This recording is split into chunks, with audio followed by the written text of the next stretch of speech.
Russia has reportedly sent Yemeni men onto the battlefields of Ukraine. But just how is Russia able to recruit Houthi terrorists to fight in Eastern Europe?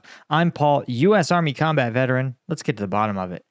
Okay, so this is a really interesting story that's basically been confirmed by a number of different sources that Russia, they're using the word tricks Yemeni men to fight in Ukraine under a scheme with the Houthis.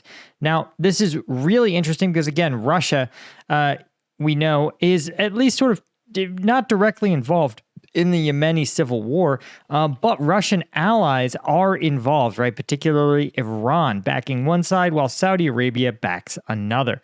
And so it's likely through this kind of vehicle that the Russians were able to recruit a small number of Yemeni men. These are recruits who originally were told, you guys who have been following the channel can absolutely predict this.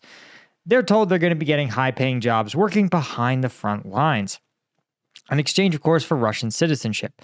But after, of course, signing on with a Houthi company, many of them, of course, it says, are coerced into fighting for the Russian military, signing contracts at gunpoint, and sent to the front lines. So this is a Ukrainian defense official who confirmed this to Fox News, right, acknowledging something we've already known, which is in addition to North Korea, there's already been Russian mercenaries recruited from places like Senegal, Nepal, Cuba, and now, of course, Yemen. Now, the interesting thing here is that the numbers right now, it seems fairly small, right? We're talking about groups of around 200 since May. And so you're looking at probably less than 1,000. And for context, we know that the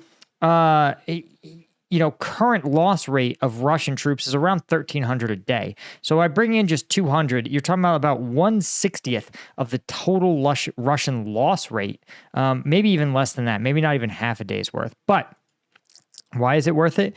Well, the answer is in the math. Now, before we talk about kind of the math that Russia is doing here to justify this and why it makes so much sense for Russia, I want to mention that Black Friday is here, and if you need to replenish your Strike gum, guys, now is the time. 90 milligrams caffeine in every piece. That's as much as a Red Bull or an Amp Energy, but zero sugar. We're having our Black Friday sale, which means 20% off everything. No promo code, nothing. Just go to strikegum.com. Get your Strike gum. That's it. That's all there is to it. The link is in the description. It's a no-brainer. Okay, so let's talk about why the Russians are looking after Yemeni fighters, right? Well, in Yemen, the average monthly salary is $285.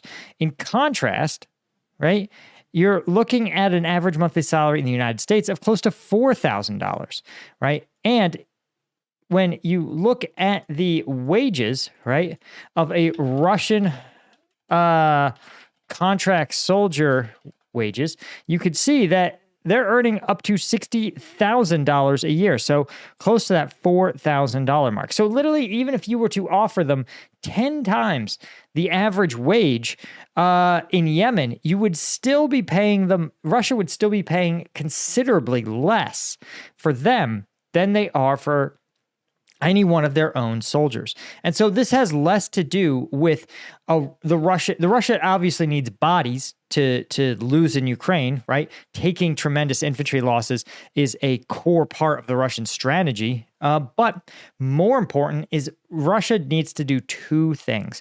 The first is keep fighting affordable, right? There's a reason why Putin appointed an economist to lead this war. And it's because a war of attrition, the winner is the one with the larger and more efficient war machine. And so it is very efficient in terms of tactics to, instead of having to pay $4,000 a month on average to a Russian citizen, to pay just $2,000 a month to a Yemeni, right?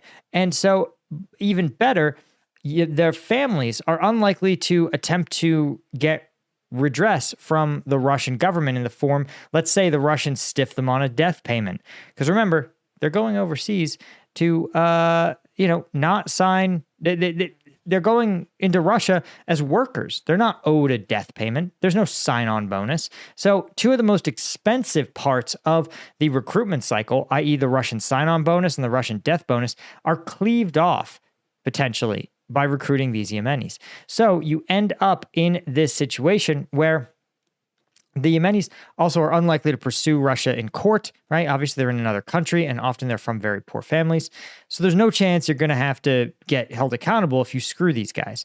So you're talking about something that is a fraction of the cost of a Russian citizen fighting. But more importantly, is that dead Yemenis aren't going to threaten Putin's regime, right? At the end of the day, the biggest fear that Putin has is that both the economic and human cost of this war is going to squeeze the Russian public to the point where they don't want to be a part of it. Remember, Ukrainians, while they're suffering too, they're fighting a war for their existence. And the public, by all surveys, is highly motivated to keep the fight alive, even as things get tough.